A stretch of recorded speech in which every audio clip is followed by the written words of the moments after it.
Hello and welcome to this week's installment of Chatting with a STEM Sister with me, your host, Ami Bakare. And we have the lovely Kadia with us this week. Kadia, thank you so much for joining and go on ahead and just introduce yourself. Yeah, thank you so much, Ami, for having me. I'm excited to do this. My name is Kadia Tanonko, and I am a senior business analyst. And I am in an IT-facing role that supports order management. And I have a education background with my undergraduate in sports, entertainment, hospitality management and my master's as a business admin. Perfect. Thank you so much for sharing that. So we'll just dive right in to the questions. And the first question is going to be, so you mentioned that you have a master's. So I was going to ask, why did you decide to go to graduate school? And then how did you choose which school and which program to do? Yeah, so the decision to go to graduate school wasn't easy. I spent a while in college for my undergrad, just from associates all the way to my bachelor's. And so I remember after getting my bachelor's, I said I did not want to go to graduate school. It was like, this is it. Enough college. Uh-huh. I've met my goal. I'm good. And then I had a change of heart about 2 years later. I started to explore colleges and different programs. And so probably about a good year of research. The third year of being out of school, I decided to go back for my master's. And I chose the school based on convenience. Also, other colleges required some exams like the GMAT and things like that I knew I didn't have the time to study for and get into the college and go through that process. So I chose to go with Indiana Wesleyan. It was local. And although I attended on campus once a week, I felt like it was more doable than doing a program that would require more of me. Got it. Okay. Well, there's nothing wrong with that. I feel like the path that you've taken is actually kind of similar to even the path that I kind of took. I definitely did not go like from undergrad straight into graduate school just because I was, first of all, exhausted. And I was like, school where? Yes. And second of all, I had this idea that like, oh, maybe I could like find a company that will pay for me Yes. go to graduate school, and so then maybe I should wait. But then I snapped out of that really fast because I realized, oh, if they pay for you to go to school, then you also have to like keep working there, which Right. I was like, no. Yeah. Yes. And you know what? Honestly, that was part of my thinking in that 2 year period. First year break, second year, like, oh, maybe, I'll find a company to pay for it. And then it was like, yeah, the more I wait, the longer time is passing. I might as well just do it and just deal with what comes with that, including the loans. So, yeah, I mean, I ended up getting partially of my program paid for, but yeah, it was very similar. Nice.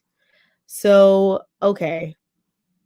I love this question, right? Because I think sometimes if you knew what you know now, it would definitely have helped you when in your younger self. Yeah. So, what did you wish you would have known in college, like undergrad, that would have helped your career path out?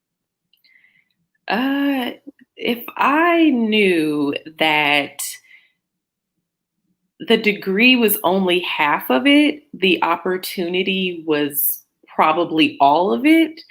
I think as we enter into college at such a young, moldable age, it's either you know exactly what you need to do to get to a specific career, or you're told, you know, you stick with something because you don't want to change your majors 100 times, or, you know, and then you're promised that you'll get a job that follows that degree path.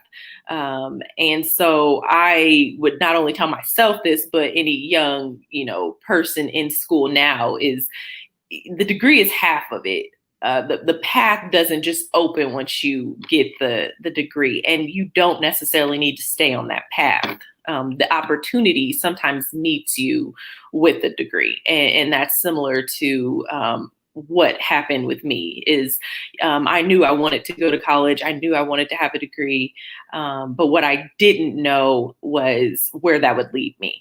I just did not know where I wanted to go. So I would probably say the best thing is opportunity, not necessarily all on the degree.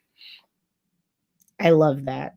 I love that because I think sometimes when people, like when kids or younger people look at people who have STEM careers, they might think that, oh, you maybe went to school knowing that you were going to get a STEM career, or this was what you had always planned on, when in actuality, for a lot of people, it's almost like you tripped and fell into a STEM career. Absolutely. I guess maybe except for the science part, and like the engineering part, like maybe not those, but the other, you know, letters, then yes, especially for tech, you might could just trip and fall into a tech career, and it might not be something that you went to school for, but that opportunity presents itself, and then bing, bang, boom, now you have a tech career. Yeah, I totally agree. Sometimes the opportunity presents itself, and you get in those STEM roles, or enter into college with like this idea of what life is going to be like.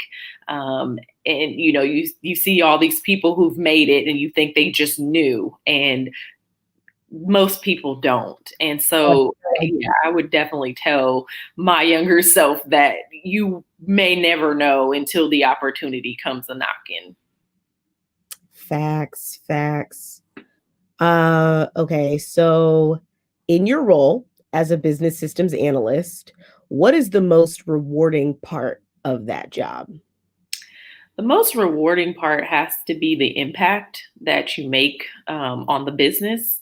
And the business and field that I work in is healthcare. So at the end of that system, the business users is a patient, right? Like we're trying to get to the patient.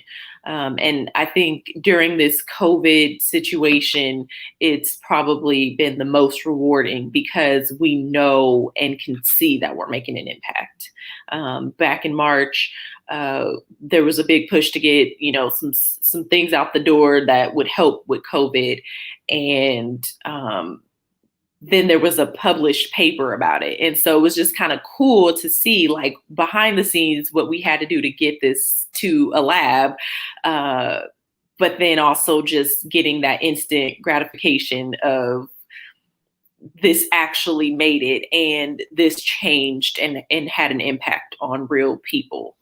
So I think the fact that being in healthcare, you know, every day that you're making a difference. I can 1000% agree with that. Just also being in, well, I'm in the pharma industry, and definitely it's the same.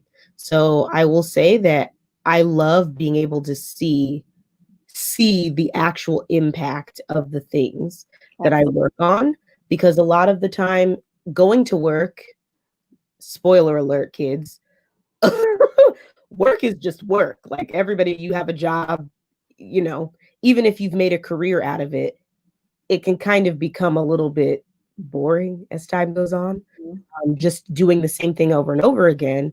But it definitely helps and motivates you when you belong to an organization that is doing something that has a positive impact on other people, and then also something that you can actually see, because you can actually just see the impact that you're making, and that kind of encourages you on those days where you're like really tired, you don't really want to, go to work or whatever, but you know in your heart that there's a greater purpose for the work Yeah. that you're doing. And so I think that that's awesome.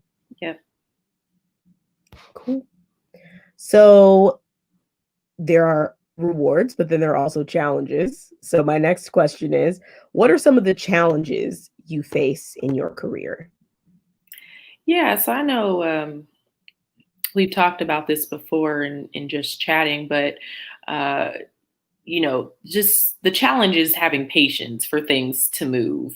Um, there's a couple things with that. So being IT facing, my dependency is on IT to fix whatever issues I acquire from the business. So I find it challenging to be in the middle. The business saying, "Hey, when is this happening?" and IT saying, "I can't get to this yet." So I think that's one of the biggest challenges in my day to day is having patience to deal with both sides. Because this particular role requires me to be that liaison between business to IT. So I would say that's probably the number one challenge.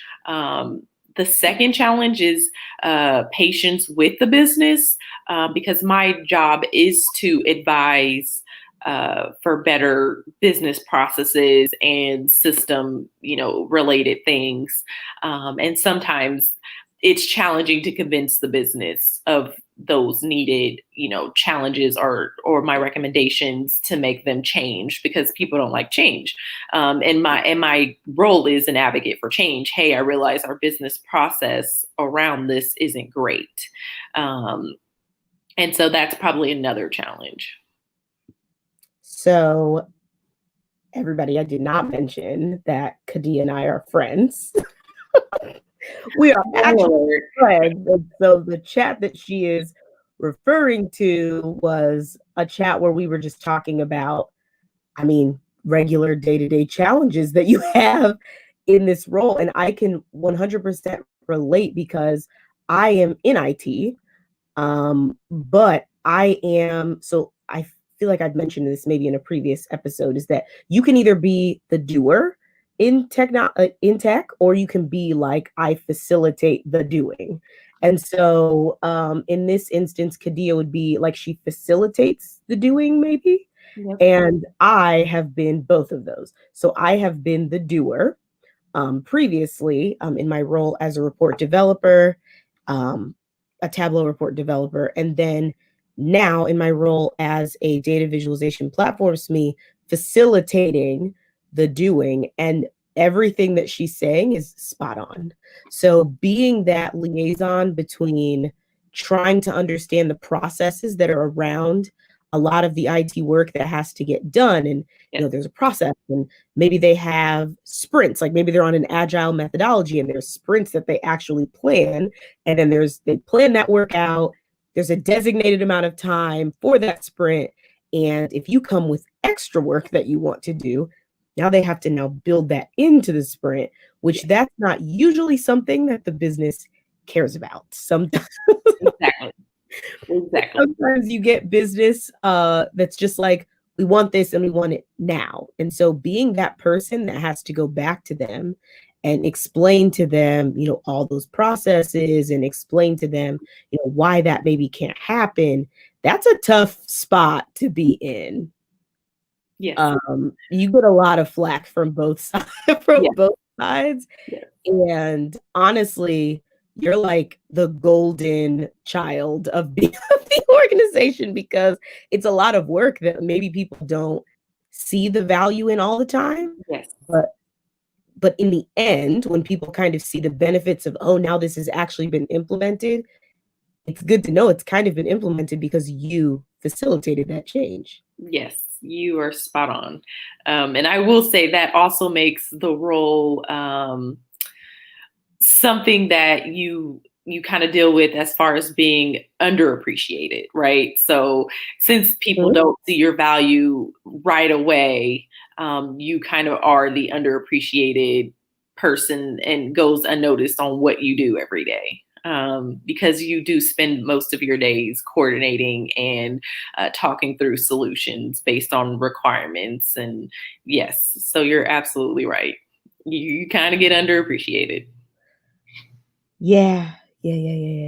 That's a challenge for real. Yep. Now, even taking that a step further, I would say as Black women in this space, there's added challenges that come with, everything that we just talked about, all those challenges being underappreciated, and trying to facilitate change, but then also all the while being a Black woman. So I will say, my next question is, what unique challenges are there for Black women in this space, and how have you overcome those hurdles? Honestly, that's a great question because my first experience of this, noticing the challenges of not only being Black, but being a woman, was probably on a project that I was on. It was a global project. And the challenge there was I had a white counterpart, and it was acceptable for her to speak up. It wasn't necessarily accepted that I wanted to speak up in the same manner. And so just really trying to navigate through those challenging times, where I'm trying to find my voice and be respected. And then, IT is a male dominant field. So you have that extra layer of not only am I a Black woman, the underlying thing is I'm a woman, period. Yeah. And so you get in a room and you're the only woman, and you know what you're talking about on top of this, so I think really what we face is trying to make a space for us, trying to have our voice, right? I think this is probably the best time to make corporate America accept us for who we are. I think one of the challenges on that project was having a leader who was Black that was like, hey, you have to kind of watch your approach because it can be perceived this way or that way. And it was just like, but I'm just being me, right? Yeah. So I'm excited for this time right now because we can say, this is just me. If you find that I'm animated or, I talk too loud or whatever it is, like, this is me, and I think that we're finally getting to a place where we're making ourselves seen and heard. But it has definitely been a challenge that I think that we all recognize is constant, to get through. There's so much work to go through that I can't say that I'm there, right? Like, I've overcame some hurdles and things by just asserting myself. And if there's consequences, great, like, I'll take them, but I belong, right? I belong in this space. I belong in corporate America. So I think we still have a long ways to go, but I feel like we're finally in the time right now to push our way in. So I love that you just said I belong, and that I belong in corporate America. I'm about to use that as a hashtag on here.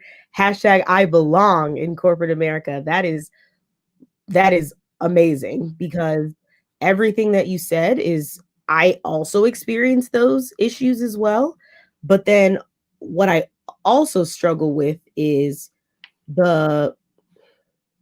I'm a very direct person. Yes, Direct. I'm with you. I'm with you. I'm not very animated at work. So at work, I'm very straightforward. I like to just get my work done, but I am very to the point with my thoughts. And if I have suggestions, or if I've observed something, I'm just going to tell you what I've observed, and I'm going to explain to you, why I think that we should or shouldn't do whatever that thing is. And what I've experience as well is almost sometimes not being taken seriously, like Mm-hmm. just upfront, not being taken seriously. And I was actually on a team previously where I was the only person who had a master's degree.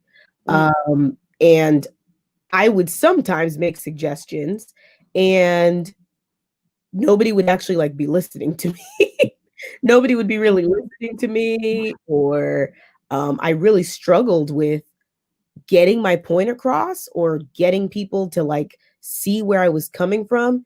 And the only thing that I could think of is, well, I don't know how else I could say this, because if somebody else on this team said this, and don't let me go too far, if a man on this team would have said this, because there was another girl on the team with me, and we both definitely struggled with make observations, or when we're like, this seems like a risk, or, this seems like danger, like, everybody's looking around like, oh, you're just worried for nothing. You're worried for nothing. But if a man would have said this, I'm positive that somebody would have listened to what's coming out of our mouths. But it's almost like being in that space of being wanting to be taken seriously. That is something that I struggle with. Yeah. And I think a little bit of my issue previously was feeling like maybe I didn't belong. So I know that imposter syndrome is real. It's definitely a thing that most women deal with. I have definitely dealt with that myself as well. Coming out of grad school, just feeling like I've done this work, but like, oh, maybe I don't have like 10 years of experience, or I don't have like 8 years of experience, even 5 years of experience. So maybe like I don't belong here. But that's definitely something that I have grown into. And I'm not gonna lie, I'm not to where you are, where you're like, I belong here, but I aspire. I aspire to get to that place, but I am definitely working on feeling like I belong here. And that is a theme that I definitely want a lot of young Black women in STEM careers to feel. Like, I don't know how we can encourage people to do that. And, leave your comments below and like, let us know if there's anything STEM Stars can do or Kadia can do. Like, let us know what we can do to encourage you to feel like you belong in corporate America, because honestly, Black women have a lot of amazing things to offer to corporate America. We're lit. Yeah, we are. Yeah, and you know what? I think for me, I did not experience no one taking me serious, but I definitely experienced the delivery. Like you said, whether it was a male or my white female counterpart, I felt like if they delivered it, it was perceived differently if I delivered it. Whether I said it as direct as one of them, I felt like I wasn't taken in the same way. I wasn't received in the same way. And so I think that was a little adjustment for me. I think the thing that helped was having an ally. I think that helped me get there. Since, she was a white counterpart, that helped me push to say, yeah, Kadia just said that, she would say stuff like that, to help, one, bridge that gap, but two, make people aware that I literally may have just said the same thing, but if she said it, it was, perceived differently. So I will say there is a lot of work to get to this place.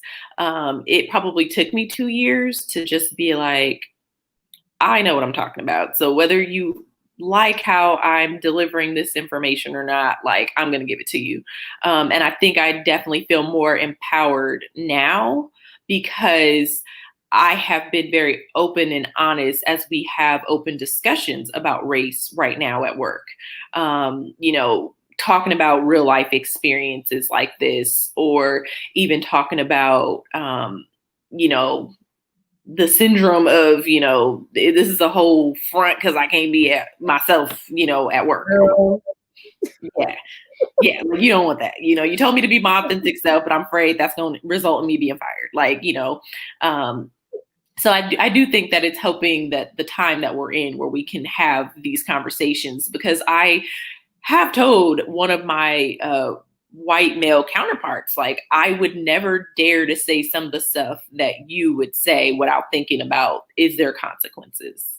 And he was shocked, and he, was very sad that that was my reality. And I was like, yeah, like, I would never dare to say some of the stuff that you say. It's hard enough trying to, be very direct, in the way that I am now. I get a lot of feedback of, add some fluff, or, soften it up, or I naturally don't have it in me. So I've tried to like get that. But again, similarly, I just deliver how I'm feeling, and you won't guess, because I'm going to tell you, like, Yeah, I get where you're coming from, because somebody has previously told me to work on my emotional intelligence. And I was like, here's where we have a disconnect, because what you're not getting is I do have emotional intelligence, but I say it like it is. I say it like it is. And I'm almost saying it like this on purpose. Like, it's not that I don't realize that maybe if I say it like this, it's going to hurt you. That's not it's not the problem here. The problem is I want you to take me seriously. And so what I realized very early on in my career is that already when you're kind of younger, entering into a field, just off top, people are kind of going to not take you seriously. Just throwing that out there. Just because people are going to be like, you're young, you just finished school. Like, I got hired in a company as an experienced hire. One time somebody definitely was like, wow, you look like you just graduated from college. And I was like, nope, I am grown. I also am a mom. Yes. Like, yes. But it's just off top, people don't take you seriously when you appear younger. And so that is in and of itself is like a separate topic that almost we need to address. And so you already struggle with people taking you seriously just because of your age. And then on top of that, what we did not touch on is the idea of what a person in tech looks like. So for me, I am in tech, and I'm a Black woman in tech, but I am a jazzy woman in tech. Listen, so like, I love makeup. I do my hair. Like, I dress really cute. Like, I maybe don't fit the mold of what your quintessential IT person looks like. And so I think some of it is like my age coupled with maybe that maybe makes it look like you can't take me seriously. And so that is one of the hurdles that I have just had to be like, no, like, no, I know I'm cute. I know I'm jazzy. Right. Intelligent. And so, smart. Yeah. Yes. And so, I don't know. I mean, there's a long way to go, kind of like what we're saying, but I do appreciate, it's good to hear that you're coming from an organization that is trying to, work on people trying to be their authentic selves, and that you have allies in your space. I definitely think that that's important to have. And even just mentors as well. So having mentors in your space can kind of help you to feel more comfortable in your area and kind of feel like you belong. And then definitely having allies to allow you to have that voice will help as well. And so I wanted to just thank you for this amazing conversation that we've had today. I really appreciate having you on the show. And I will put your information in the description box, and we will put your handles there as well. If anybody wants to reach out and follow Kadia, please do so. As always, please like, subscribe, and follow us on Instagram, the STEM to Stars. And thank you so much for watching. Have a wonderful evening.